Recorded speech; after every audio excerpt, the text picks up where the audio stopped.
Eu lembro quando era missionário, anos lá em Rondônia com a Silvia, chovia, e o pessoal, todo mundo ia para a igreja, lá em região praticamente rural, onde a gente trabalhava, o pessoal ia a pé, de carroça, alguns de... Quando chovia, a gente já ficava, ai meu, o que vai acontecer?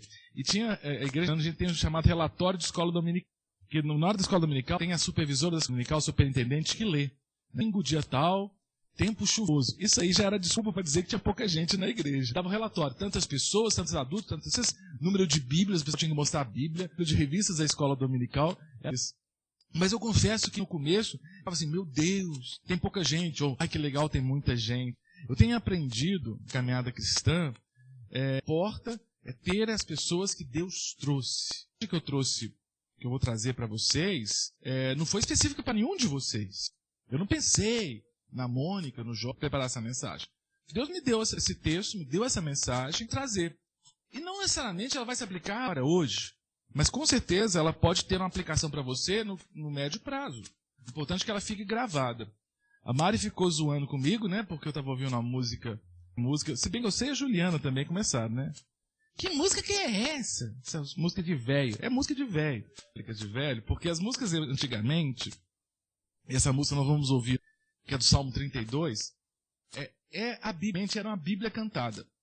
Quantos versículos? E quantos versículos eu sei decor, porque eu cantava esses cânticos. Do Vencedores por Cristo, do grupo Logos, do grupo Coisa Falada. A pessoa fala coisa da cabeça dela, tem uma visão, tem um sonho e música, né? Coloca a melodia no sonho e na visão. Quer dizer que é reproduzindo uma coisa que está na cabeça que veio de Deus.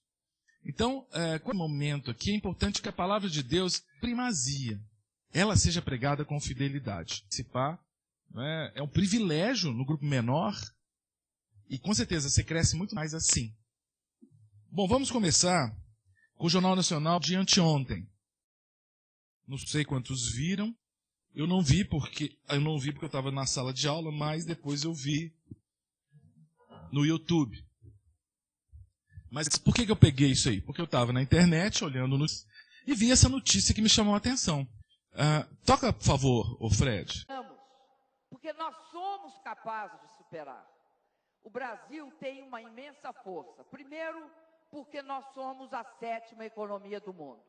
Segundo, porque nós temos condições, nós temos uma agricultura forte, nós temos uma indústria forte. E nos últimos 13 anos, nós mudamos bastante o Brasil. O governo federal entregou hoje ao Tribunal de Contas da União novas explicações sobre as contas públicas de 2014. Em julho, o governo tinha explicado as chamadas pedaladas fiscais. Bancos públicos foram usados para pagar benefícios como o Bolsa Família e o Seguro-Desemprego antes de terem recebido dinheiro do governo. Desta vez, as explicações se referem a 5 decretos editados pela presidência sem autorização do Congresso Nacional, no valor de 26 bilhões de reais. O advogado-geral da União, Luiz Adams, alega que outros governos fizeram a mesma coisa e que essa prática nunca foi questionada ou considerada ilegal pelo TCU. O Jornal Nacional teve acesso com exclusividade a uma parte do depoimento de delação premiada do dono da UTC, Ricardo Pessoa. Ricardo Pessoa prestou depoimentos da delação premiada durante vários meses em Brasília. O documento ao qual tivemos acesso é de maio. Nele, Pessoa afirmou que começou a pagar propina ao PT em 2004 e que só em 2008 funcionários da Petrobras passaram também a cobrar valores. Em outros depoimentos, ele já tinha dito que pagava propina ao ex-diretor Renato Duque e ao ex-gerente Pedro Barusco. Em maio, Ricardo Pessoa disse que quem indicou Renato Duque para a diretoria da Petrobras foi o ex-ministro José Dirceu, e que Duque era funcionário de carreira e foi pulando cargos até chegar à diretoria de serviços. Sobre os pagamentos ao PT, Pessoa afirmou que deixava algum saldo de propina para perto da campanha, porque já sabia que nessa época cresciam sempre as solicitações por parte do PT. Pessoa disse ainda que o ex-tesoureiro do PT, João Vacari Neto, já ia conversar sobre os pagamentos com o conhecimento completo da situação, tendo detalhes da obra, do valor e tendo conhecimento que a UTC havia vencido o contrato e que, às vezes, Vacari pedia dinheiro em espécie por fora, mas não soube dizer os motivos. No depoimento, Pessoa disse ainda que Vaccari era PT na testa, sindicalista, um soldado do partido que queria manter o PT no poder. No depoimento a que o Jornal Nacional teve acesso, o dono da UTC fez um balanço da propina paga ao Partido dos Trabalhadores de 2004 até o ano passado. Ele disse na delação que nesses 10 anos pagou, entre doações oficiais e entregas de dinheiro vivo, mais de 20 milhões e 500 mil reais. A defesa de José Dirceu reafirmou que ele não foi responsável pela indicação de Renato Duque à diretoria da Petrobras. A defesa disse ainda que isso já foi dito publicamente pelo próprio Duque. O PT reafirmou que todas as doações foram legais e declaradas à Justiça Eleitoral. A defesa de João Vaccari Neto disse que as afirmações de Ricardo Pessoa não são verdadeiras e reafirmou que João Vaccari jamais recebeu ou pediu dinheiro vindo de propina. A defesa disse que todas as solicitações de doações ao partido feitas por Vaccari foram legais, com depósitos na conta bancária do PT e declaradas às autoridades. Pedro Barusco tem dito que confirma todas as declarações da delação premiada. Nós não conseguimos contato com o advogado de Renato Duque. A Polícia Federal pediu ao Supremo Tribunal Federal autorização para ouvir o ex-presidente Lula, do PT, nas investigações da Lava Jato.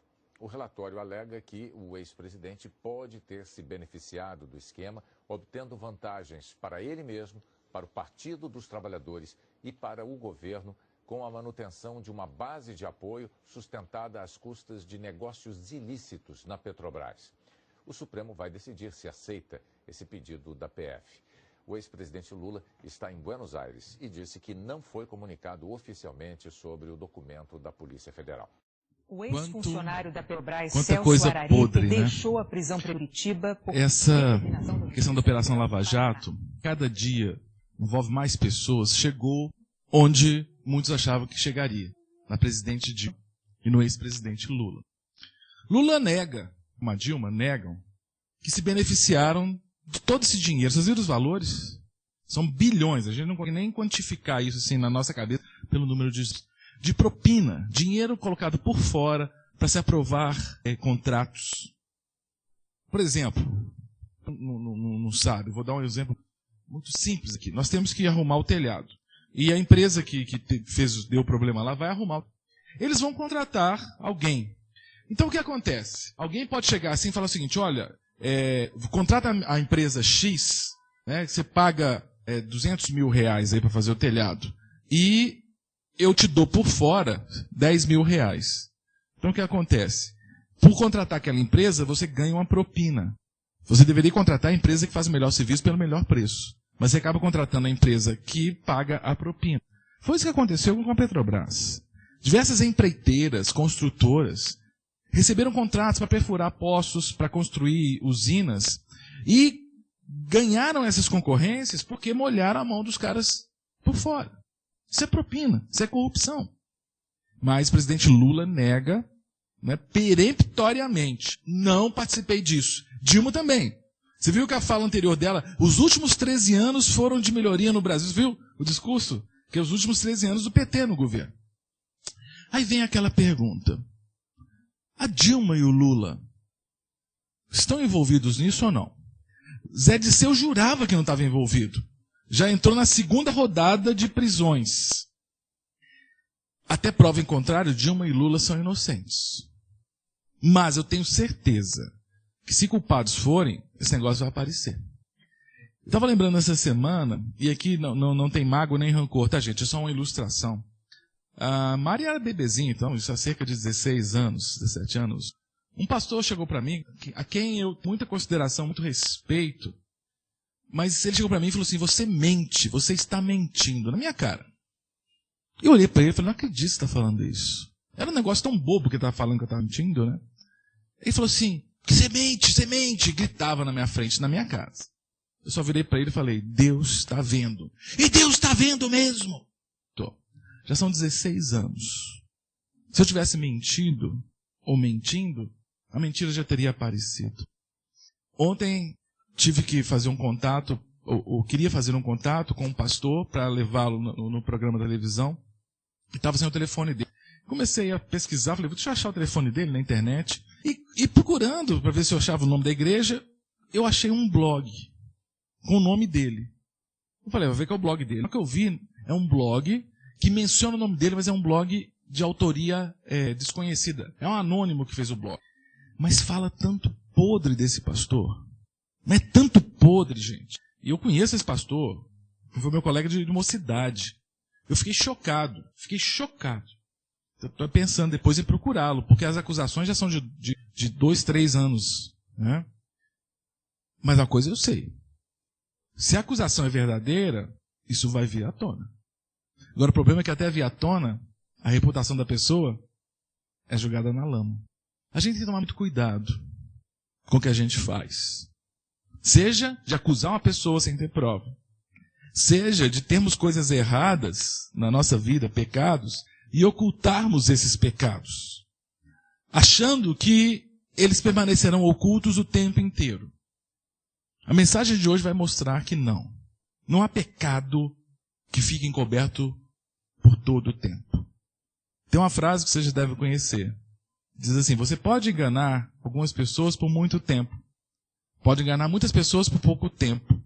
Mas você não engana todo mundo todo o tempo.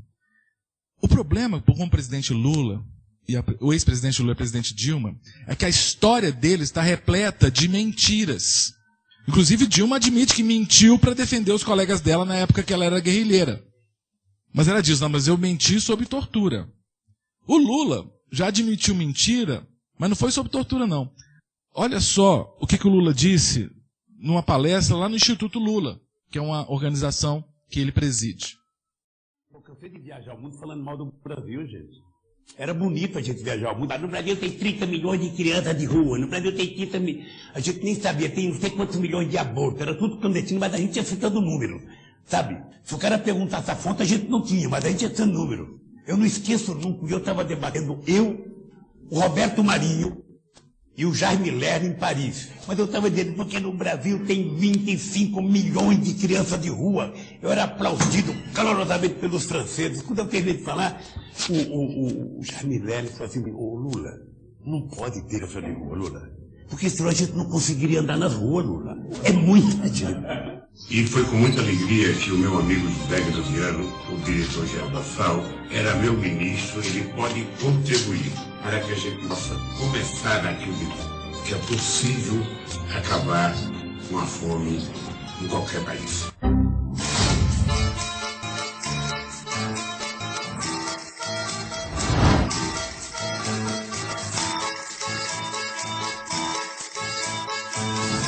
Se o cara perguntasse a fonte, a gente não tinha, mas a gente ia tendo número.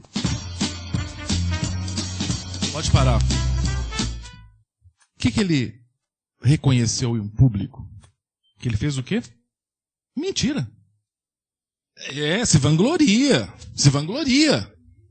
Se exaltando. Por isso a gente questiona se está falando a verdade agora quando diz que não sabia nada da Lava Jato e não foi beneficiado. A Dilma, quando fala que para esconder colega, para proteger colega, ela mentiu, revela que então ela é capaz de mentir, sim. Mas a mentira, como dizem os antigos, tem perna curta. Sabe por quê que a gente fala assim? É porque uma hora a gente alcança a mentira. A mentira não consegue correr como corre um ser humano normal, porque ela tem perninha curtinha. O que eu queria trazer para vocês hoje, na essência, são 2 pilares da mensagem de hoje. O primeiro deles vai ser isso. Não cure um pecado, meu irmão, minha irmã. Hoje eu falo dessa situação ocorrida há 16 anos, quando esse pastor me acusou, com paz no meu coração. Porque eu estava limpo diante de Deus. Por isso eu pude olhar para ele no olho dele e dizer, Deus está vendo. Porque eu sei que Deus está vendo. Eu já convivi com algumas pessoas que eu julgava assim, acima do bem e do mal, no sentido ético. E depois, de uma hora para outra, surgiu um pecado assim. Não é que pecou de uma hora para outra, não. Cultivava um pecado na vida pessoal, na vida íntima, e a gente nem imaginava. Mas uma hora o pecado vem à tona. O texto que eu queria que a gente visse hoje fala sobre isso. Não só sobre isso. Fala sobre o pecado oculto que vem à tona, mas fala também sobre o apego às coisas materiais. Eu vou ler aqui o texto Números 32, de 1 a 23. Vamos ler esse texto. Se você tiver com a sua Bíblia, pode abri-la. Se não, pode ler comigo aqui. As tribos de Ruben e de Gade, donas de numerosos rebanhos, viram que as terras de Jazar e de Gileade eram próprias para a criação de gado. Por isso foram a Moisés, ao sacerdote Eleazar e aos líderes da comunidade e disseram: Atarote, Dibon, Jazar, Ninra, Esbom, Eleale, Sebã, Nebo e Beon, terras que o Senhor subjugou perante a comunidade de Israel, são próprias para a criação de gado, e os seus servos possuem gado. Então, observem aqui que essas tribos foram até Moisés, né, esses líderes de tribos, foram até Moisés e ao sacerdote, e disseram um negócio: ó, tem um tanto de terra aí, né, que são próprias para a criação de gado. E os seus servos, quem? O pessoal de Ruben e Gade, são criadores de gado. É interessante entender o contexto. Esse texto aí está em Números. Números é um dos livros do Pentateuco. Números fala o que aconteceu com as tribos de Israel depois que a lei foi dada, que já estavam no deserto, antes de entrarem na terra prometida. Estavam para entrar em Canaã, na terra prometida, e algumas situações aconteceram ali. Eram várias tribos. Duas das tribos, dois dos seus líderes, procuraram Moisés, porque eles estavam para entrar na terra, mas para entrar na terra, para atravessar o Rio Jordão e conquistar a terra, eles tinham que lutar com os habitantes da terra lá. Eu já expliquei para vocês algumas mensagens, mas vou recapitular. Quem eram os inimigos, ou melhor, os inimigos de Israel do Antigo Testamento eram pessoas, eram povos. Por isso que o discurso que você vê no Antigo Testamento é um discurso de quê? De guerra, de matar o inimigo, de prender o inimigo e tudo mais. Quando você vai para o Novo Testamento, há uma mudança de conotação da relação com os inimigos. Vocês lembram que eu falei isso? Ou não lembram? Esses inimigos deviam ser perseguidos, mortos, estraçalhados no Antigo Testamento. No Novo Testamento, eles se aplicam a quem? Satanás e os demônios, os principais e potestades. Esses têm que ser perseguidos e estraçalhados. Agora, e os inimigos físicos? O que o Novo Testamento diz sobre os inimigos físicos? Para orar e amar. Dá para entender isso, queridos? A Bíblia é uma revelação progressiva. Jesus não negou o Antigo Testamento. Ele está dizendo o seguinte: o inimigo que era para ser morto no Antigo Testamento, ele tem que ser morto agora, mas ele foi morto na cruz do Calvário, no meu sangue derramado. Os inimigos físicos que você tem hoje, você vai ter que amá-los. A lei do Antigo Testamento, que era olho por olho, dente por dente, passa a ser agora o quê? Bateu na face, dá outro. Por isso que ser crente é difícil. Eu digo mais, ser crente é impossível sem a ação de Deus na sua vida. Se você está achando que é fácil demais ser crente, questione se você nasceu de novo. Esse evangelho barato que está sendo pregado aí, ele é bom para encher a igreja, mas ele não é bom para encher o céu, não. O céu vai ser só cheio das pessoas que passam pelo novo nascimento e que são dispostas, inclusive, a amar os seus inimigos. No Antigo Testamento a gente percebe, então, que ao entrar na terra prometida, ao passar o Jordão, ele teria que lutar contra os povos lá. Era uma luta física mesmo. Era gente brigando com gente. Isso era um símbolo do que aconteceria hoje da gente com os principais e potestades. Mas aí, isso aqui é uma pintura simbolizando Moisés que ele sobe até o Monte Nebo, e ali vê a terra prometida. E por que mostra Moisés vendo? Por que não mostra Moisés pisando? Porque ele não pôde entrar. Vocês foram lá, Teca e Tião? No Monte Nebo, não? Não, né? Aqui tem até uma fotografia atual de lá, né, que tem lá no monte, esse monte onde Moisés subiu e viu a terra prometida, que mostra até as direções que poderia olhar para ver a terra e onde os povos, né, as tribos ocuparam na terra prometida. Só que, vocês entenderam o contexto? Duas tribos, Ruben e Gade, falaram assim: Moisés, Eleazar, sacerdote, vamos fazer o seguinte, vão vocês aí passar o Jordão e lutar com o povo, deixa a gente do lado de cá, deixa a gente aqui, a gente cria gado, a terra daqui é boa para criar gado, para que passar do Jordão? Passa vocês, fica com a terra de lá, a gente fica do lado de cá, aqui tá bom. Eles não quiseram seguir com Moisés e com as outras tribos. Quando eu digo seguir com Moisés, Moisés não iria. Moisés iria mandar, porque Moisés estava proibido de pisar na terra prometida. E acrescentaram os 2 líderes de tribo: se podemos contar com o favor de vocês, deixe que esta terra, essa que eles estavam pisando, seja dada a seus servos como nossa herança. Não nos façam atravessar o Jordão. Deu para entender o que eles pediram? Olha que doido. Moisés, para quê? Deixa, já tem 10 tribos para atravessar, deixa a nossa tribo, as nossas 2 tribos lá de cá. A gente tá bom aqui. A gente está se dando bem. A gente está se dando bem. Queridos, o Jordão, o passar o Jordão, o entrar na terra prometida, simboliza o que para você? Não é uma pergunta retórica, não. A bênção de Deus. Promessa de quê? Pensando hoje, você olhando o passar o Jordão e a terra prometida, você faria analogia com o que hoje? Representaria o quê? Sair do reino das trevas, do reino do Filho do seu amor. Vamos pensar em metáforas ou em comparações com o que acontecia lá. O povo estava no Egito, tá? Fisicamente, no Antigo Testamento. Debaixo da escravidão de quem? Faraó. Quando a gente fala de Egito hoje, a gente fala de quê? Da vida do cristão. Prisão da perdição, da nossa vida antes de Cristo. A travessia do Mar Vermelho, é Mar Vermelho, né? A travessia do Mar Vermelho com aquele libertador simbolizaria o quê? A liberdade para o povo de Israel. Qual que é a liberdade para a gente? E como é que a gente vira cristão? Aceitando a Jesus Cristo e sendo batizado, ok? E aí que interessante, a gente sai do Egito, cruza o Mar Vermelho e vai para onde? Para a Terra Prometida. É? A gente vai para onde? Caramba! Então, peraí, eu aceito Jesus, eu estava no Egito, passei pelo novo nascimento e não vou para a prosperidade? Eu vou para onde? Para o deserto. Porque, olha que é uma prova. Porque o que acontece? Olha que legal isso.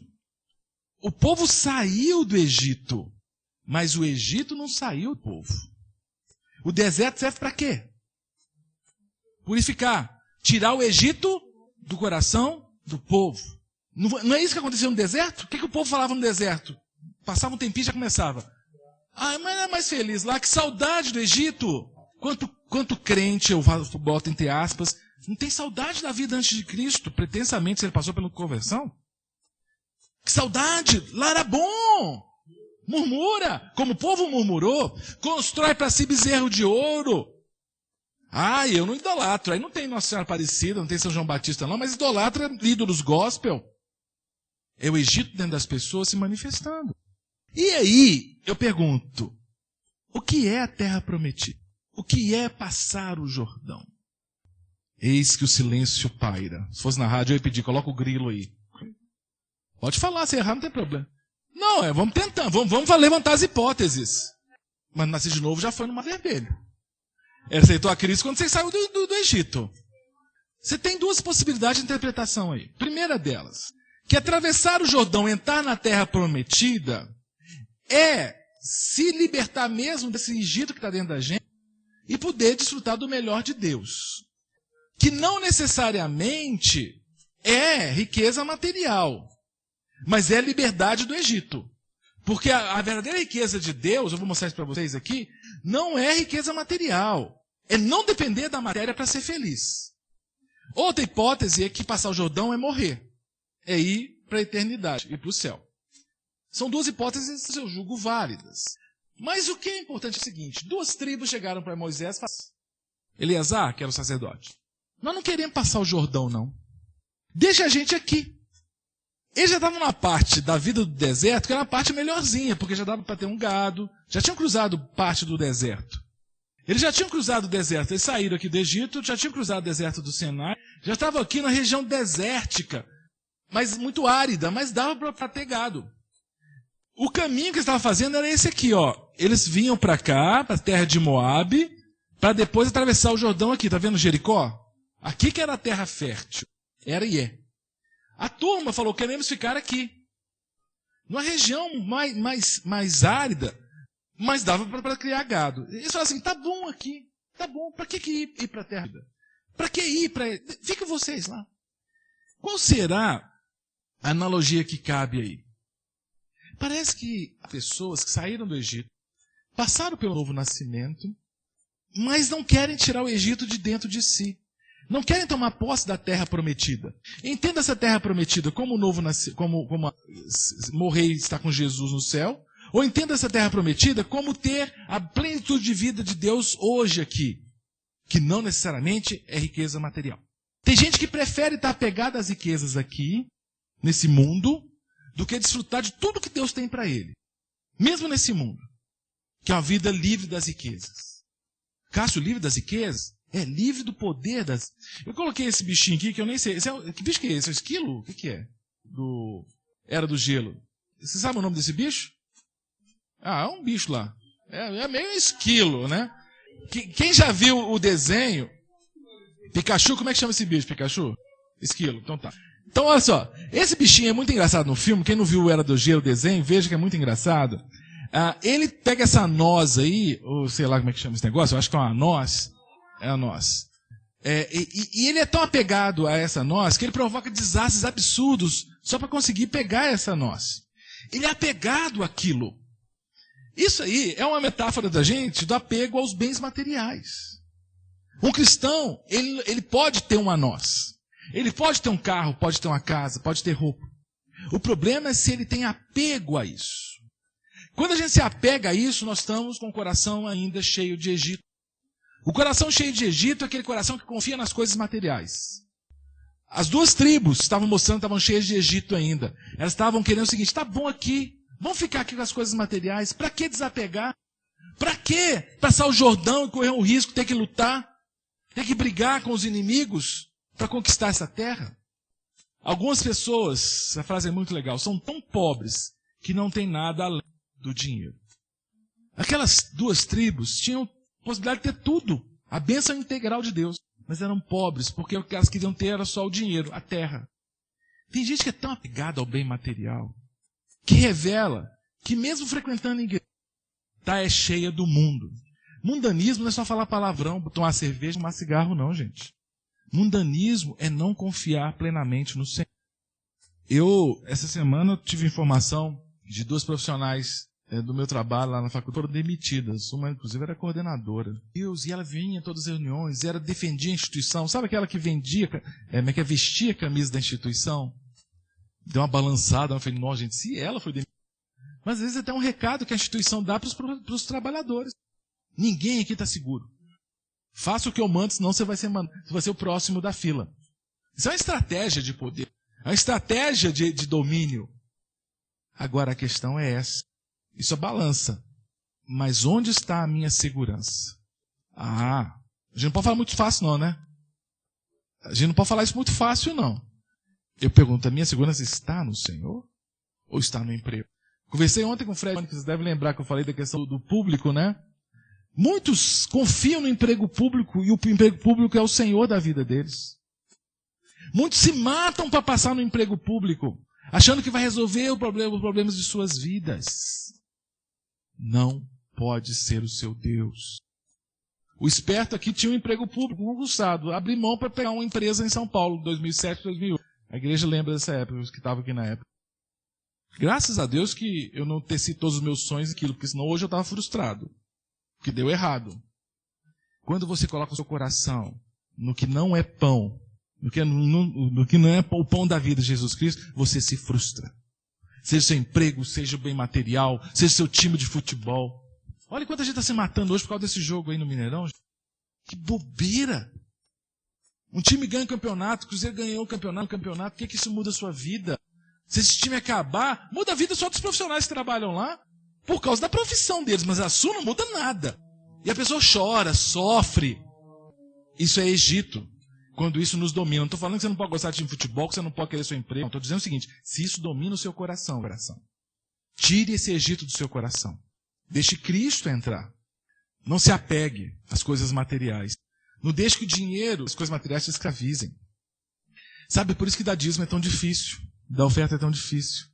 É porque na realidade a gente confia no dinheiro. Sabe? Aquela coisa assim que a gente dá com a dó, né? Como que ele fosse nos fazer falta. É porque a gente ainda não tem a plena consciência de que o que nos tem que fazer falta é o Senhor. Porque com dinheiro, sem o Senhor, eu não sou nada. Mas sem dinheiro e com o Senhor, eu sou. A igreja brasileira hoje inverteu os valores. A igreja só prega prosperidade, só prega bênção material. Vem que você vai ficar rico, vem que você vai ganhar emprego, vem que sua empresa vai melhorar. E esquece de pregar o que é essencial. Você vai se encontrar com Cristo e Ele vai te abençoar, mesmo que você esteja desempregado, mesmo que você esteja passando dificuldade material. Ele vai te abençoar. Mas abençoar não necessariamente é te deixar rico. Isso é Egito. Há muitas pessoas que estão tão apegadas aos bens materiais que, como essa chargezinha aí, preferem ficar aqui na terra do que ir com Cristo. Sabe aquela coisa? Poxa, eu batalhei tanto, não vou usufruir. Ah, que maldade! Trabalhou tanto e não quer usufruir, morreu. Mas se morreu em Cristo, vai para um lugar muito melhor. E tem muita gente que pensa assim, não quero morrer, não quero estar com Cristo, não. Será que você tem convicção do que é estar com Cristo? Paulo tinha. Por isso que Paulo dizia, para mim, o viver é Cristo. E o morrer, está vendo que talvez muitos de nós não sejamos cristãos mesmo? Você é crente mesmo, cara? Para você, o viver é Cristo. E se você morrer, você vai dizer, é lucro, porque eu vou estar com Ele? A maioria de nós está brincando de... E olha que eu estou falando de uma comunidade pequena, onde nós trabalhamos muito na vida das pessoas. Avalie aquelas multidões que vão atrás do show, atrás da prosperidade.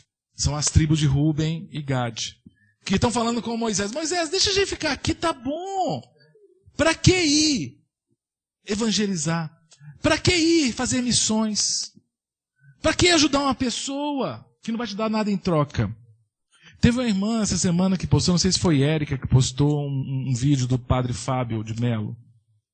Foi a Érica. Muito interessante a fala do padre Fábio. Pastor Cássio, fala do padre Fábio. A fala dele foi perfeita. Sabe por que ele é um padre? Lutero era padre, sabia? Não é porque o homem é padre que ele tá... Ele falou uma coisa perfeita, ele estava falando sobre o que é amar uma pessoa. O que é amar de verdade uma pessoa. Eu comentei outro dia sobre isso aqui, quando eu falei o seguinte, quando você vai parar o carro em algum lugar, no posto de gasolina, por exemplo, você dá a gorjeta antes ou depois do serviço? Lembra que eu falei isso? Quem dá a gorjeta antes do serviço, está dando, possivelmente, com que intenção? Do serviço ser melhor feito, não é? O Lava Jato lá, o Lava Jato custa R$8, você dá 10 antes. Por quê? Para que o cara pense, ele deu R$2 a mais, deixa eu caprichar mais. Isso atrapalha um pouquinho o valor da sua oferta. Porque você deu aquela oferta com a intenção de ser beneficiado. A verdadeira oferta, que é a demonstração de amor, aquela que você dá, independente do bem que você vai receber. Tem gente que só dá oferta na igreja se tiver um retorno. Não vou parar de dar oferta condicionada, vou parar de dar oferta porque está vazando água ali do lado da parede. Vou parar de dar oferta porque o Alex está tocando violão sozinho, não está tendo baterista. Desculpa, você não entendeu o que é dar oferta. A oferta de amor você dá sem querer um troco. O padre Fábio falou sobre isso. Amar de verdade, você ama quando a pessoa não pode te dar retorno nenhum. Muitas vezes a gente ama, e a maioria das vezes ama porque a pessoa é legal pra gente. A gente ama porque a gente vai ter a pessoa perto. Ama porque a pessoa pode nos dar um bom trabalho, pode nos ajudar na igreja, coisas do tipo. Às vezes até um casal faz isso. Né? Ama porque vai contrapartida do marido, da esposa. E ele falou uma coisa legal. Ele falou de uma senhora lá que está tetraplégica, toda parada lá na cama, amando-a, cuidando dela. E vai cuidar até o último dos dias. Esse é o verdadeiro amor. Né? Quando você ama, sabendo que você não vai ter troco. Deus, em Cristo, te amou. Por quê? O que você podia dar de troco para Deus? Nada. Ele te amou porque Ele te ama. E nós temos que amar Jesus Cristo, não é porque Ele vai partir o pão e vai multiplicar o peixe. Isso a multidão fazia. Ele quer um amor pela pessoa dele. Porque ele é Deus. As tribos de Ruben e Gade queriam só a bênção material. Tá bom demais, sabe aquela coisa? Já saímos do Egito, já estamos no lucro. Né? Já saímos do Egito, já está bom demais. Então na zona de conforto. Deus não quer filho dele na zona de conforto. Saiu de casa, estava difícil sair com chuva? Tava. Que bom que você molhou, veio na chuva. Que bom que você rompeu a zona de conforto. Falou, não, eu por exemplo, pai é triste, né? Eu fui lá, a Mari está muito cansada, a Mari está no 3º ano do ensino médio, e adolescente nessa fase estuda demais, é prova, é tarde, sábado letivo, tanto de coisa. Teve sábado letivo ontem. Fomos no aniversário da Júlia, ela estava tão cansada que eu quis sair antes, ela quis ir junto comigo, tão cansada. Sabe que chegar em casa e desmaiar? Desmaiou. Aí o banana do pai, eu sou banana pra... Acordei cedo, arrumei finalizei o sermão, né? Baixei, aí eu olhando o horário, que eu sei o tempo que eu gasto de casa aqui. Eu, uns que moram um pouco mais longe, tá? Moramos mais longe. Então a gente sabe mais ou menos o tempo, né? Calcula trânsito. Aí eu olhei no relógio, e aquele silêncio. O Mateus já tinha ido para a igreja, meu filho. A igreja. Aí eu fui no quarto, abri a porta e fui lá, bem, filha, tá na hora de sair. Você vai para a igreja? Dei todas as chances de dizer, não vou para a igreja. Aí ela abriu o olho, tava brincadeira. Né? Ela falou, pai, vou. Aí eu saí assim, né? Eu penso, seu banana. Você deu toda a chance da menina não ir na igreja. Graças a Deus que ela quis vir à igreja. Mas romper o cansaço é sair da zona de conforto. Vir terça-noite é sair da zona de conforto. É mais confortável ficar em casa. É mais confortável. Você não tem que deslocar. Mas você deslocando, você faz o que Deus quer. Demonstrar amor por Ele. Bom demais, né? Sábado, em vez de ficar bagunça, balada e tudo, poder estar com jovens, adolescentes no CMA, é sair da zona de conforto. É um esforço? É um esforço. Passar o Jordão é esforço. Passar o Jordão quer dizer que você vai encontrar o quê do outro lado do Jordão? Guerra. Pensei que você ia falar prosperidade. A prosperidade, ela vem no segundo momento. A terra fértil vem depois que você brigar com os inimigos. E você vai ter que brigar com os inimigos. Quais são os inimigos que você vai ter que brigar? Eu falei isso aqui na mensagem, ninguém lembra, né? O diabo, os demônios, outro inimigo. Por isso que Paulo fala, lá em Coríntios, eu esmuo meu corpo e procuro reduzi-lo à escravidão. É negar-se a si mesmo. Bem-vindo à vida cristã. Isso é que é a vida cristã. Esse negócio de ir na igreja porque eu gosto do louvor, eu gosto da palavra, eu gosto daquilo, está mostrando que nós temos um grande hedonismo evangélico. Você tem que vir porque encontrar a pessoa de Deus. E demonstrar que você o ama, independente se você está com saúde ou se você está empregado. É na hora que você está doente, na hora que você está desempregado, é que você tem que buscar Deus mesmo. Não é para ganhar um emprego, para ganhar saúde, não, mas para mostrar, Deus, eu te amo, mesmo passando por isso. Por isso que lá em Abacuque diz, ainda que a terra não floresça, e nem a vide dê o seu fruto, eu vou confiar no Senhor. Se fortalece. E por isso que Paulo fala, ainda que meu homem exterior se corrompa, meu homem interior se renova dia a dia. Agora, para esse homem interior se renovar, você tem que fazer o quê? Mortificar o velho. Abrir mão das riquezas. Quando abrir mão da riqueza, gente, por favor, não estou dizendo que você tem que jogar fora o seu carro, sua casa, você não tem que batalhar por emprego. Não, faz isso. Tudo isso aí faz parte da vida para você sustentar. Mas não coloque nisso o seu coração. Se você colocar isso no seu coração, você vai se frustrar. Ah, pastor, está amarrada essa palavra. Querido, é a palavra de Deus que diz isso. Buscar em primeiro lugar o reino de Deus e a sua justiça, e o resto vai ser acrescentado na hora que Deus quiser. Eu e a pastora Silvia, nós estamos procurando mudar, porque nosso prédio que a gente mora é muito velho, muito antigo, quem já foi lá sabe, e tem N degraus, né, para você chegar lá. Só não é maior que os degraus da festa da Júlia ontem. Quem foi ontem viu os degraus dessa altura, cara. Mas assim, é puxado, cara, subir. Não tem garagem, não tem elevador, é um prédio antigo. E possivelmente nós teremos que trazer minha sogra para morar com a gente. Por quê? Porque nós a amamos. Ah, por quê? Para pegar o INSS dela. Isso aí não é amor. Mas tem gente que faz isso, não tem? Isso não é amor. Que benefício ela pode trazer para mim? É minha sogra. Mas a gente a ama. Não vamos trazer. Estão tentando arrumar um apartamento. Está uma luta, gente. A gente vai tentando arrumar um apartamento para colocar o nosso negócio e tudo mais. Chega na hora da errado, chega na hora da errado. E eu estou lutando. Até falei com a Mari sobre isso, lutando contra a ansiedade. Porque meu coração não pode estar nisso. Não pode estar em conseguir trocar e pegar um apartamento que tenha elevador, ou seja, térreo, alguma coisa assim. Deus sabe da nossa necessidade. Ele no tempo certo fazer. Meu coração tem que estar no Senhor. A minha fidelidade a Ele independe de conseguir ou não, de estar empregado ou não estar empregado. A ira do Senhor se acendeu naquele dia e fez esse juramento. Como não seguiram de coração íntegro, nenhum dos homens de 20 anos para cima que saíram do Egito verá a terra que prometi sob juramento a Abraão, a Isaque e a Jacó.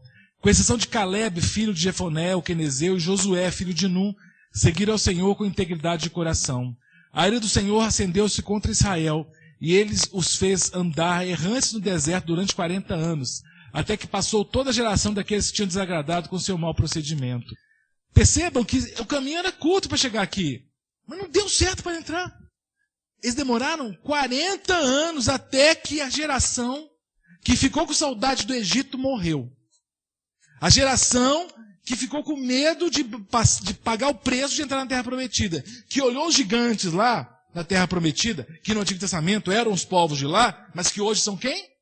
Quais são esses inimigos, esses gigantes? Satanás, os demônios e a carne.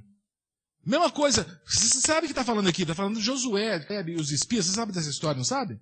Que Moisés mandou os espias verem a terra, olhar lá de cima do monte, e eles foram lá e voltaram. Na hora que voltaram, a maioria dos espias falaram, nossa, tem gigante lá, o negócio lá é feio. Morreram de medo. E Josué e Caleb falaram, não vamos vencer isso aí. E por causa do medo desse povo, que os outros concordaram, falou assim, olha, vocês não vão pisar na terra prometida, porque vocês terão medo. Medo desses inimigos. Do inferno, seus demônios, e medo da própria carne. Dizer, sabe aquela coisa? A carne, a pessoa fala que a carne é fraca. Na verdade, é o seguinte, a carne é tão forte que quer me dominar. Você tem que lutar contra a carne. Contra o desejo de não fazer a vontade de Deus. Contra o desejo pecaminoso. E aí estão vocês, raça de pecadores, pondo-se no lugar dos seus antepassados e acendendo ainda mais a ira do Senhor contra Israel. Isso é Moisés falando para as duas tribos que queriam ficar lá enquanto os outros iam brigar. Se deixarem de segui-lo de novo, ele os abandonará no deserto, e vocês serão motivo de destruição de todo esse povo. Então os dois líderes da tribo se aproximaram e disseram, gostaríamos de construir aqui currais para o nosso gado, e cidades para as nossas mulheres e filhos. Mas nós, os homens, nos armaremos e estaremos prontos para ir à frente dos israelitas até que os tenhamos levado ao seu lugar. Aí eles tentaram fazer um plano B, assim, né? Então faz o seguinte, a gente faz as casas para as nossas mulheres e para o gado, mas nós mesmos, os homens, vamos lutar com vocês. Vamos lá para ajudar vocês a conquistarem. É tão interessante isso. Tem gente que dá um apoio para a igreja evangélica, para a igreja de Cristo, mas não quer ser crente. Você já viu isso? Você conhece gente assim? Lá em Rondônia tinha mais. Tinha igreja lá que tinha sido construída por... como é que chama aquelas pessoas? Justiceiro? Como é que chama que a pessoa mata? Que é contratada para matar? Tem um nome. Jagunço, pistoleiro. Tinha muito isso, fazendeiro contratava pistoleiro para matar. Aí os pistoleiros iam dar dízimo na igreja. Aí os caras davam dinheiro para a igreja, davam um apoio para a igreja, mas não queria ser membro. Tem pessoa que é assim, não, a igreja é boa para os meus filhos, é boa. Dou até apoio. Eu não vou não, mas para você é boa. Você viu gente que é assim? É o povo ali. Não vão dar até apoio moral, não vão até investir, dar uma graninha, mas eu particularmente não quero morar lá. Enquanto isso, nossas mulheres, nossos filhos morarão em cidades fortificadas para se proteger dos habitantes da terra. Não retornaremos aos nossos lares enquanto todos os israelitas não receberem a sua herança. Então, os homens falaram assim, então tá, fazer o seguinte, vamos fazer um plano B. Nós damos apoio moral para vocês, investimos, damos oferta, ajudamos a igreja, estou fazendo a metáfora. Só que aí, deixa a gente em paz. Não receberemos herança alguma com eles do outro lado do Jordão. Eles não tinham consciência do que era. Se o Jordão, na nossa vida, ir para o céu, a gente está abrindo mão de ir para o céu. Acha a igreja uma instituição boa, é uma instituição legal, que ajuda a contenção social, que ajuda os pobres. A prefeitura sabia que nós temos isenção de IPTU, porque a gente ajuda pessoas necessitadas, a gente tem projeto de ação social. Até o ímpio acha legal esse negócio que a igreja faz, porque ele não vai achar. Acha legal, bate palma, não quer ser membro, porque não quer pagar o preço de lutar contra os demônios internos e externos. Disse-lhe Moisés, se fizerem isso, se perante o Senhor vocês se armarem para a guerra, e se armados todos vocês atravessarem o Jordão perante o Senhor, até que ele tenha expulsado seus inimigos da frente dele, então, quando a terra estiver subjugada perante o Senhor, vocês poderão voltar e estarão livres de sua obrigação para com o Senhor e para com Israel. E esta terra será propriedade de vocês perante o Senhor. Tá bom, vocês querem? Tudo bem, não vamos aceitar a ajuda de vocês. Mas tem que cumprir o combinado. E aí ele fecha com um versículo que é aquilo que eu falei do início da mensagem. Mas, se vocês não fizerem isso, vocês prometerem, não forem lutar com a gente, então estarão pecando contra o Senhor. E sejam certos de que vocês não escaparão do pecado que cometeram. Quem tem a versão atualizada? Lê o versículo 23 para mim. Você tem, Marlene? atualizada, Números 32, 23. O vosso pecado vos há de achar. Vamos tentar entender o contexto? Então, o que acontece? Os caras propõem Moisés. Então, Moisés vai fazer o seguinte: a gente constrói as casas para as nossas famílias, faz curral para o nosso gado, a gente ajuda vocês a lutar lá na terra, a gente vai lá, luta contra os inimigos, e aí a gente volta e mora aqui. Aí Moisés falou, então tá, beleza. Vocês ajudam a gente e depois vocês podem voltar. Pensando hoje, seria mais ou menos um ímpio, uma pessoa que não tem a Cristo, falar assim, não, vamos ajudar você na igreja. E nós vamos lutar contra esses demônios, externos e internos. Os externos são Satanás e sua corja. E os internos é a própria carne. Um ímpio que começar a lutar contra demônio, lutar contra a própria carne, o que vai acontecer com ele? Deixou de ser ímpio. O povo de Israel, as tribos de Gade e Ruben, se passassem o Jordão, o que aconteceria com eles? Eles não queriam voltar. E aí Moisés fala, olha, mas se vocês ficarem juntos, tentarem fazer isso, depois roerem a corda e não forem, Deus vai cobrar isso de vocês. O vosso pecado vos há de achar. Não brinca com Deus. Não brinca com Deus. Gente, sabe por que eu sou um cara que eu tenho caráter? Ai, que falta de modéstia. Sabe por que eu tenho caráter? Por que eu não traio a Silvia? Por que eu procuro declarar o imposto de renda direitinho? Não é porque eu tenho medo do governo, não. Porque eu temo ao Senhor. Horrível coisa é cair nas mãos do Deus vivo. Eu poderia trair minha esposa? Eu trabalho com mulher o dia inteiro, gente. Eu sou professor há 30 anos. Você acha que mulher não dá cantada em homem? Dá também. Mas sabe por quê? Que graças a Deus eu nunca caí. E olha, se eu tivesse caído, estivesse falando isso para vocês aqui, Deus ia me derrubar na hora, né? Ia mandar um raio. Mas sabe por que eu estou falando isso aqui? Não é por orgulho, não. Não é orgulho, não. E eu sei que se eu estivesse fazendo isso, uma hora esse negócio ia vir à tona. Ah, é lutar contra a carne? Gente, por que eu não vejo filme pornográfico em casa? A Silvia está viajando, está em São Paulo. A Mari e o Matheus ali ficam lá na casa. Às vezes eu até fecho a porta do quarto. Eu podia ver filme pornográfico, por que eu não vejo filme pornográfico? É porque é ruim? Bom, graças a Deus, como eu não vi, nem sei se é ruim, se é bom. Só sei que é o seguinte, eu não vejo porque é pecado. E eu sei que Deus, se eu ver uma coisa pornográfica, Deus um dia vai me cobrar. Por que eu não posso roubar? Dá para entender? O pecado vos há de achar. Querido, não estou te acusando de pecado nenhum. Graças a Deus, eu não sei. Mas Deus sabe. E essa palavra é muito forte. Lê de novo, eu gosto mais da versão atualizada. Lê de novo, Marlene. Porém, se não fizerdes assim, eis que pecastes contra o Senhor. E sabei que o vosso pecado vos há de achar. Se eu olhasse pornografia, eu não ia pecar contra a Silvia. Ia pecar contra... Se eu sonego imposto, eu não peco só contra o governo. Eu peco contra o Senhor. Eu vejo essa turma que está aí nessas lava-jatos e coisas do tipo, eu fico pensando, gente, não tem o menor temor de Deus. Não conhecem a Deus. E pior que tem muitos ali que se dizem evangélicos. E tem muitos evangélicos que o podre está vindo à tona. Porque essa palavra se cumpre. Quem peca, peca contra o Senhor e o pecado vos há de achar. Olha só, Deus é luz e Ele ilumina as trevas.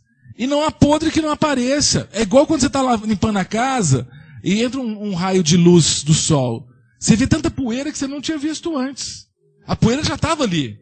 Mas é a luz que traz a visão, aquela poeira. Eu consegui algumas imagens sobre o vosso pecado vos há de achar. É mais ou menos isso. Uma seta, uma flecha que você joga e ela, sabe, como se fosse teleguiada, ela vai te acertar uma hora. É um bumerangue. É como se fosse um bumerangue. Olha que interessante. Eu não sei, eu acho que muitos viram esse vídeo aí da fuga das galinhas. Ô Maria Carolina, depois você vê o negócio da galinha aqui que você vai gostar. Olha só, essa criança tentando fugir das galinhas. Cara, é muito doido. Observem, vamos analisar depois o erro dessa criança. Maria Carolina, olha só esse vídeo aqui que legal. Pode clicar. Olha a agonia do menino.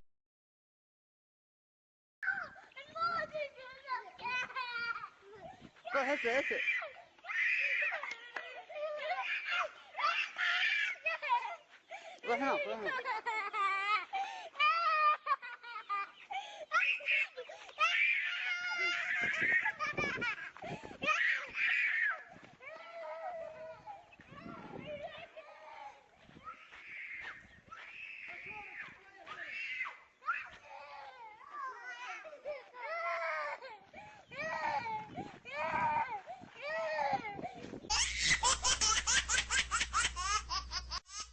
Vocês entenderam o que aconteceu, né? A criança com um saco de milho na mão, e as galinhas atrás, não dela. Atrás do milho. É interessante porque o pecado é bem isso, sabe? Em Hebreus diz que nós temos que nos desvencilhar do peso e do pecado que tenazmente nos assedia. Nós vamos ser atentados a cada instante. Mas sabe o que a gente tem que fazer? A gente tem que tirar todas aquelas situações que nos trazem momentos de pecado. Se o menino soltasse o milho, as galinhas parariam de segui-lo. Tem gente que tem uma vida tão podre, tão problemática, e fica assim, meu Deus, o que aconteceu comigo? Mas ela se esquece que ela cultiva um pecadinho lá, entre aspas, quando fala, sabe? Que para ela parece tão simples, tão pequeno, mas isso está atraindo todas as galinhas atrás dela, bicando, incomodando. Eu vi uma frase tão interessante que era assim, como é que é? Errado é você continuar fazendo a mesma coisa e querer resultados diferentes. Sabe se as coisas estão acontecendo errado na sua vida? Primeira coisa, olha se você está cultivando algum pecado. E abre mão disso, né? Pede perdão. Primeiro, porque você vai melhorar de vida mesmo. Você vai ficar bem com o Senhor. E segundo, mais cedo ou mais tarde, isso vem à tona. Sabei que o vosso pecado vos há de achar? Eu consegui algumas coisas em inglês também, mas está mais ou menos dito o seguinte. Jonas, no interior do peixe, dizendo o seguinte, quando Deus manda você ir para Nínive, quando Deus diz para ir para Nínive, significa que você tem que ir para Nínive. Porque é incrível o quão longe Deus vai fazer ou vai para te ensinar alguma coisa. Se Deus mandasse fazer uma coisa, Deus mandasse abandonar um pecado, abandona. Você não imagina o que Deus é capaz de fazer para fazer você entender que o erro é erro, que pecado é pecado, que coisa certa é coisa.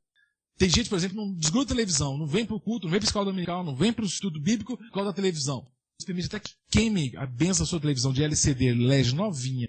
Aí você fica, não. O pastor está rogando praga. Não estou rogando praga não, gente. Para com essa bobagem. Mas é possível. Tem gente que é tão apegada ao carro que acontece uma desgraça com o carro. É para Deus estar falando, tira o seu coração disso aí, querido. Tem gente que idolatra o emprego. Onde está o seu coração?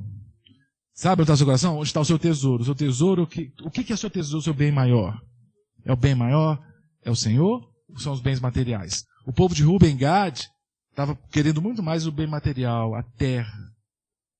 E Moisés falou, se vocês vierem comigo, eu aceito. Ele sabia que se eles viessem, eles iam ver a terra prometida e eles iam querer participar daquilo. Agora, se vocês estão falando isso aqui só da boca para fora, falando que vão, depois não vão, sabe que o vosso pecado vos há de achar. Deus vai cobrar essa conta de você. Eu não sei, querido, né, se você está enterrando pecados. Porque tem pecado que a gente acha que é secreto, né? E graças a Deus, como é bom não ter visão de raio-x espiritual. Tem pastora que adora ter esse negócio de dom de revelação. Eu olho para Alex, olho para Isabela, para o Renato, eu vejo os meus irmãos. Eu sou tonto mesmo, eu acredito em tudo que vocês falam. Eu prefiro ser assim. Porque eu sei que tem um Deus que vê todas as coisas. Deixa que Deus... Não, porque tem gente que aquele versículo fala, né? Maldito o homem confia no homem. Já viu esse versículo? Do Salmo. Aí fala assim, não pode confiar em ninguém. Esse é versículo de mineiro, né? Maldito o homem que confia no homem, né? Não, a Bíblia, esse versículo está dizendo o seguinte, maldito aquela pessoa que confia nas coisas materiais. Nós temos que confiar em quem? No Senhor. No poder dela mesma, na força dela mesma. Esse confia no sentido assim, de que afiança a sua vida na sua honradez, nos seus valores, na sua força. Confiar isso tudo em quem? Em Deus. Agora, a confiança em termos de... gente, você é um neurótico se eu não confiar em vocês. Nesse sentido assim, eu acredito que todo mundo está aqui. Se eu não acreditasse, eu nem estava aqui. Eu estava com medo, vai que você está com uma bomba aqui. Né? A gente vai viver debaixo de uma neura. E é óbvio, gente, que certas situações que são claramente de desconfiança social. Porque, por exemplo, entra uma pessoa com um volume grande aqui e tal, sabe? Parece que tem uma arma. Aí, óbvio que é uma desconfiança social, você tem que se precaver. Mas estou falando, você não pode ter a desconfiança patológica, doentia. Eu não confio mais em ninguém. Conviva e saiba, Deus vai revelar. Deus vai trazer à luz todo o pecado. Ele prometeu. Sabei que o vosso pecado vos há de achar. Deixa eu dizer uma coisa para você. Se você está em pecado, eu não sei, graças a Deus. Se tiver, não paga o mico do seu pecado em à tona na frente de todo mundo, não. Confessa. Não oculta. Porque a Bíblia diz que quando a gente oculta o pecado, nossos ossos envelhecem. A gente perde prazer pela vida. A gente fica amargo, fica chato, fica crítico. E o Salmo 32 traz a solução para isso. Porque esse salmo foi escrito por Davi ao descrever a experiência dele, depois de ele ter pecado adulterando. E adulterou escondido, né? E para ficar mais escondido ainda, quando matar o marido da Batseba, que era Urias. Ele foi adúltero e assassino. Mas mesmo assim, sendo rei, ele sabia que o pecado dele não estava escondido. Deus sabia. E ele, no Salmo 32, é um salmo que vale a pena você memorizar. Eu memorizei esse salmo, graças à música que a gente vai ouvir depois. Ele fala assim, olha, bem-aventurado aquele cuja iniquidade é perdoada e cujo pecado é coberto. Mas, pastor Carlos, está falando que todo pecado vai ser revelado? Gente, coberto por quê? Pelo sangue do Cordeiro. Não é que é encoberto, não é que é escondido. Iniquidade perdoada, pecado lavado pelo sangue do Cordeiro. Bem-aventurado o homem a quem o Senhor não atribui iniquidade, em cujo espírito não há intenção ruim. E aí, olha que Davi, olha que relato doloroso, cara. Ele confessa que ele ficou escondendo o pecado dele um tempo. E ele fala, olha, enquanto eu calei os meus pecados, envelheceram os meus ossos, pelos meus constantes gemidos todo dia. Ele escondia das pessoas, mas na hora que ele botava a cabeça no travesseiro, vinha vergonha. Na hora que ele estava quieto lá no canto dele, ele ficava, meu Deus, errado. Eu estou traindo minha esposa, traindo meu marido, meu patrão, estou fazendo isso errado. Eu estou vendo tal coisa constantemente. Porque o Espírito incomodava.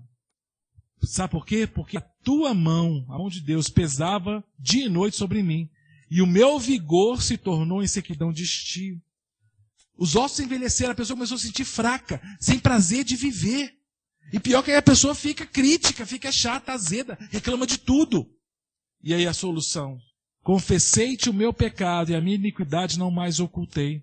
Disse, confessarei ao Senhor as minhas transgressões, e tu perdoaste a iniquidade do meu pecado.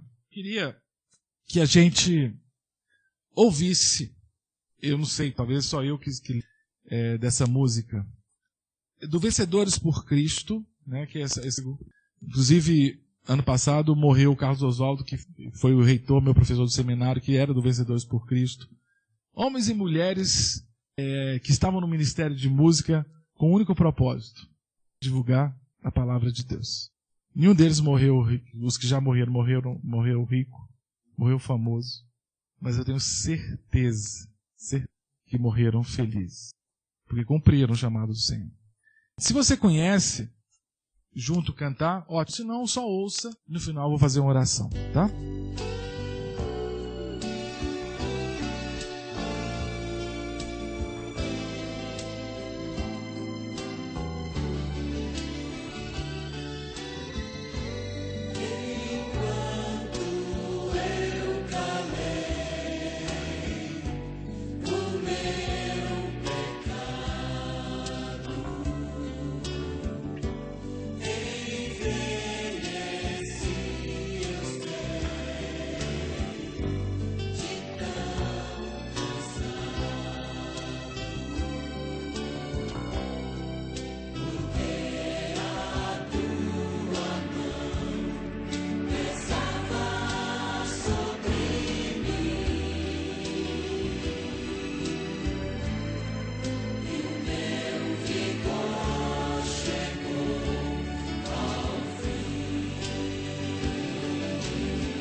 Queria que você fechasse seus olhos e ouvisse a voz do Espírito aí no teu coração. Porque a palavra de Deus diz que Ele nos convence da verdade, da justiça e do juízo. A palavra diz que é Ele que nos convence quando estamos errados. E é Ele que toca o nosso coração para que a gente se arrependa. Meu querido, minha querida, se o Espírito Santo de Deus está agora fazendo você lembrar de algum pecado que está oculto para todas as pessoas, mas não está oculto para você e para Deus. Se o Espírito está fazendo isso é porque Ele quer que você se arrependa. Você peça perdão. Não cultive esse pecado, meu querido, minha querida. Coloque-o diante do Senhor e clame o sangue do Cordeiro, purificando. Se é em pensamento, se é em ação, clame o perdão do Senhor. Clame o perdão. Senhor, obrigado porque a palavra é tão clara, tão perfeita. Ela nos mostra a tua santidade, o quão lindo o Senhor, o quão puro o Senhor é, o quão santo o Senhor é. E também traz as nossas vícias, o nosso lado, a nossa pecaminosidade, a nossa impureza. Obrigado pelo sangue do Cordeiro. Obrigado pelo perdão da cruz do Calvário. E obrigado, Deus, porque eu sei que teu Espírito está passeando aqui nesse meio hoje, convencendo do pecado, convencendo da justiça e do juízo. E eu clamo, Deus, em nome de Jesus, que nenhum pecado seja cultivado aqui no meio da comunidade, dessa igreja. Oh, Deus, dá-nos pureza, começar em mim, Deus. Purifica minha mente, minhas palavras, as minhas ações. Oh, Deus, nunca me deixe ser um personagem, nunca me deixe ter uma vida dúbia, mas que eu seja genuíno diante dos meus irmãos, diante do Senhor. Peço mesmo por cada irmão aqui, Deus, traga santidade. Que essa palavra seja dura o suficiente, que cada um de nós se lembre, a partir de hoje, que nós não devemos pecar e ocultar esse pecado, porque o nosso pecado nos há de... Mas que se porventura pecarmos, nós nos lembremos que temos advogado junto ao Senhor Jesus Cristo, que com seu próprio sangue pagou o preço da nossa redenção, do nosso perdão. Obrigado, Deus, pela tua palavra, porque ela é real, viva e eficaz. E obrigado pela presença do Senhor, do teu Espírito em nós, que vai nos auxiliar diariamente a andarmos em santidade. E que a graça do Senhor Jesus Cristo, o amor de nosso Deus e Pai, e o convencimento, a presença, a santificação do Espírito Santo de Deus, seja com vocês, meus irmãos, esteja com todos que amam o Senhor Jesus, espalhados por todos os países desse mundo, hoje e para todos sempre. Amém, amém